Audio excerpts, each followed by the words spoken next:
Mayim, just a couple of weeks ago, you picked up your third Emmy nomination for The Big Bang Theory. You're getting to be an old pro at this Emmy thing now. It doesn't feel like it, but thank you.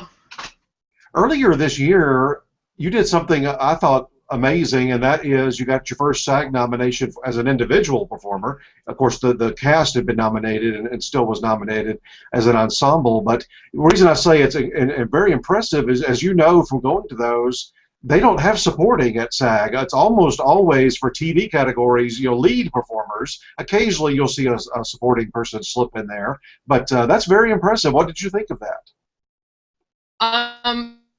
First of all, thank you. I mean, that was the main reason I totally did not have it on my radar that I might be nominated, was that there is no supporting category, and I'm clearly a supporting actress and happy to go.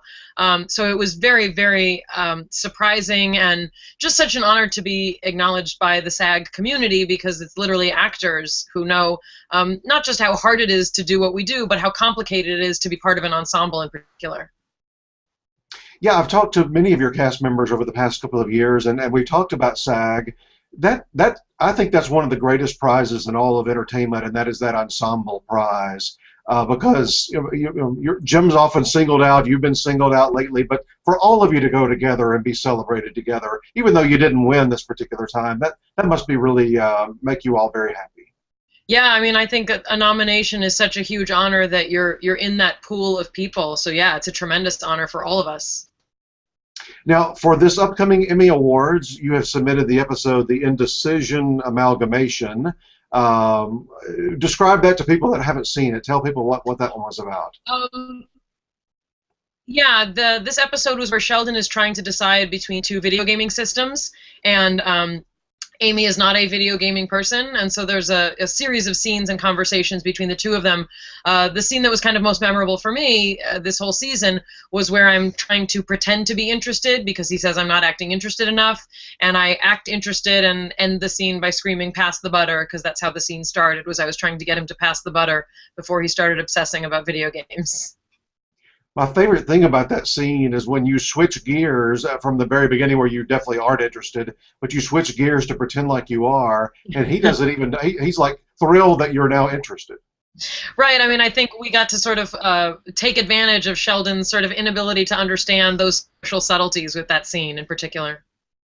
And then a great scene at the end where you're actually in the store, and ultimately you just decide, okay, we're finished with this. I'm just going to buy both systems for him. Yeah, I mean, I think, obviously the kiss that Amy and Sheldon shared this year was very memorable and very talked about. But for me, that episode, where there was a series of scenes showing kind of the progression and sort of comedic progression is why I chose it.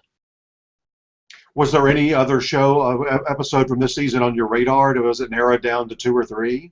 I usually let Jim Parsons and Bill Prady pick for me, and so that's what I did this year. And it was kind of down to the kiss or the video game debate, and so yeah, it was really just down to those two, between the two of them. Well, Jim definitely knows what he's doing. He's got 3 of these on his mantle already. That's what I figure, so I usually ask his opinion. We chatted with him 2 or 3 weeks ago. Well, I guess it was before the nominations, and he chats with us every year. And one of the things I talked to him about was, and you may or may not be well aware of this, but if he wins this year a 4th time, he ties the record for this category. Michael J. Fox, Kelsey Grammer, Carol O'Connor, from All in the Family. So wow. I hope all of you realize that. That's amazing. That's really spectacular. Has he put on any kind of airs over the years, being the big Emmy winner on the show? No, it's always right back to work for Jim. He's a consummate professional, and there's no one more deserving, I think. And when Johnny was nominated in that category, it was a very, very hard year because we've got really strong actors on our show and actresses. And Bob Newhart was a big winner for you last year?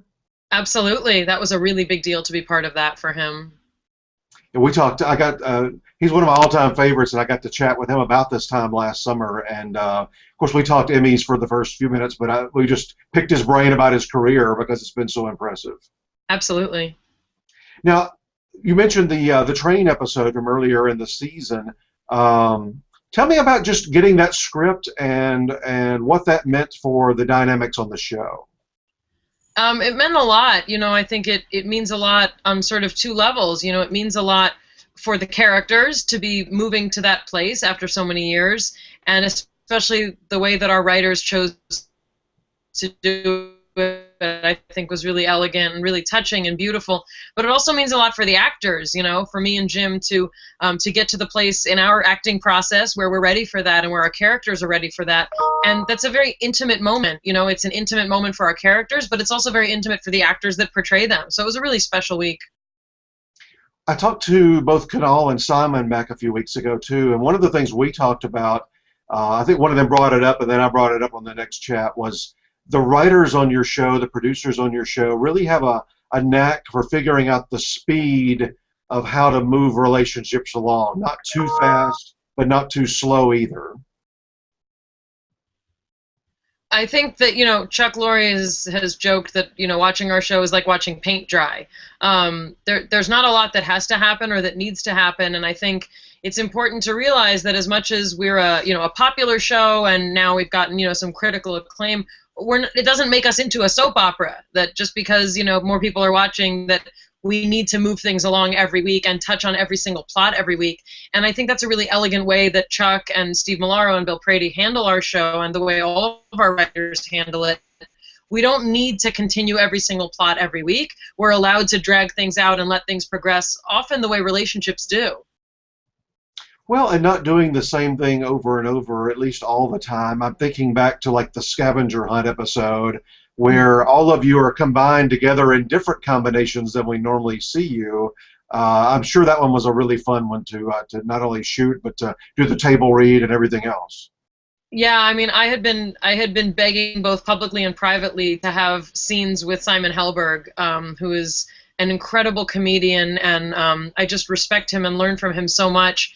And I feel like I learned more in that week working with Simon that closely than I have in years. He's so amazing, and I loved how much our writers were willing to mix it up with that episode. It was very unusual, and we just loved it. I want to ask you just a couple of technical questions, because the show is so popular. I don't know if people understand, and I don't particularly on your show understand. I want to talk about the dynamics. Well, first of all, when do you go back to shoot a new season? What time of the year?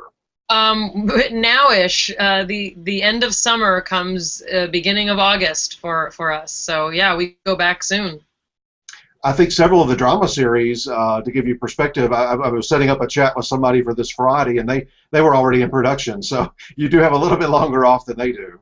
Yeah, I guess so. And then talk to me about just a typical week. When do you get a script for a new episode? We get scripts the night before we start working on them. So we work a 5-day week that starts on a Wednesday. So we get the script Tuesday night, late Tuesday night, usually while we're filming the previous week's episode. We read through it for the writers on our first day of the week, which is Wednesday, do a little bit of rehearsal, but then it's rewritten Wednesday night. We rehearse Thursday, it's rewritten Thursday night, we rehearse Friday, then we have over the weekend for the writers to rewrite things. And then we film kind of unusual or difficult scenes Monday, and Tuesday is when we do the bulk of our show in front of a live audience. Okay. And what amount of change would you say on a given week occurs because of the audience and their reactions? Enough that it really matters that we film in front of a live audience. Chuck Lorre is arguably the most successful man currently in television, I would say.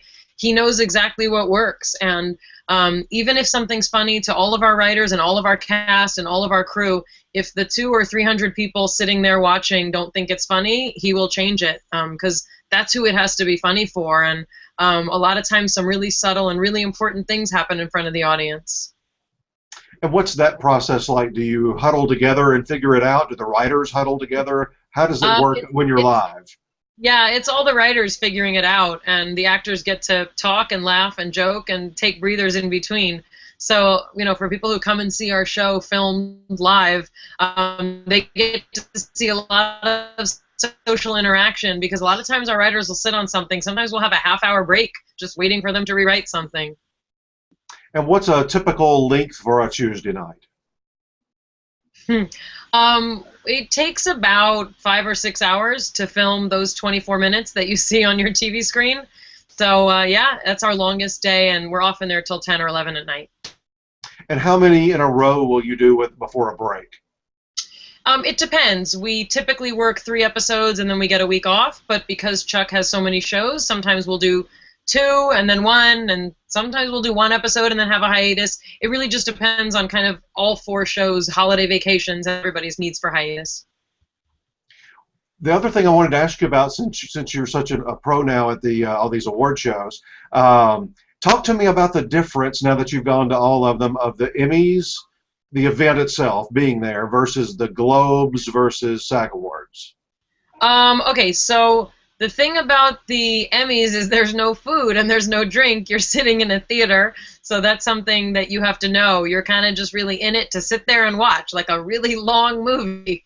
The Golden Globes are kind of the fanciest. It's, you know, the highest profile of movies, celebrities, and at that one, we usually get like champagne and tea sandwiches and tiny desserts.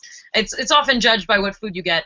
And I have found that SAG Awards is the most enjoyable in terms of culinary experience, and you're also at a table. And usually it's a rectangular table, which is just a different kind of, I think, more comfortable dynamic than a big circle table. Since for us, you know, it's the time that our cast gets to hang out together, not at work. So. And when you're doing like a Globes or a SAG of the last, say, 4 or 5 years, any particular star that, especially like a film star, that you're like, oh, you see him across the room, you go, I've got to go say hello? I've been thinking that about Denzel Washington for a couple years, but I haven't gotten up the nerve to go over to him. Well, you I think have earned that right. He would know who you are. I'll let him know when I jump on him. It might lead to a film part. You never know. That's true. If you don't particularly, you know, especially jump on him, as you say. Hey, I saw the hub stuff that you've done for Blossom, and all the chats I've done with you. We've never talked about Blossom. What was that like, getting back together with some of those cast members? It was great. I mean, you know, we spent formative years of our lives together, and so it's been a long time, but we're really happy that Blossom is finally getting sort of its time in syndication. So it was really fun to get together and be able to kind of really actively reminisce, not just over coffee. What kind of reaction now that they've been airing a couple of weeks? Have you heard from new fans that are discovering it for the first time? I know my parents are really excited, and my mother informed me they are watching every single episode and experiencing it all again for the first time. I'm hearing a lot of people really enjoying it from a nostalgia perspective, but I'm hoping that some of the larger audience that wasn't alive when it came out the first time is also enjoying it. Well, yeah, I mean, one of the great things about it was it really did appeal to kids and teens and so forth. So yeah, that group now, like you say, that wasn't even born, that they'll love that. Right, makes me feel old, but it's true. Did you go back to watch episodes for this? No, I haven't watched most of the episodes of Blossom. I never really liked watching myself, and don't need to see it again a second time. And you're about to be doing double duty on TV. You were just telling me. What's the big news that's breaking this week? Yeah, TV Land is bringing back the original Candid Camera, and I am co-hosting it with Peter Funt. I was a fan when I was a kid. And I guess because of my sort of interest in science and the way people behave, it's kind of the ultimate original reality show and sort of social experiment in terms of what people will believe and how they will behave in unusual situations. And what specifically will you do on there? What's your role? I'm co-hosting it, so basically I do the introductions and the closing bits to all of the gags that are done. You're not out in the public doing some of the gags? I am not out in the public. My life in the public is working on Big Bang. Well, you ought to find a way at least once or twice over the course of a Candid Camera season to go out in disguise and do something fun. Nope, not in my contract. When does that debut? When does it debut? This fall, soon, within the month. I don't have the date off the top of my head because we literally are just releasing the news now. But not a long way off. It's coming up soon. No, soon. Well, listen, great luck at the Emmys again this year. Enjoy it. You got Seth Meyers hosting, so even though you're glued down to a seat, that ought to be fun. I hope so, yes. I'm actually looking forward to that very much. Well, listen, have a great rest of your summer, and thanks so much. Thank you. Nice talking to you again.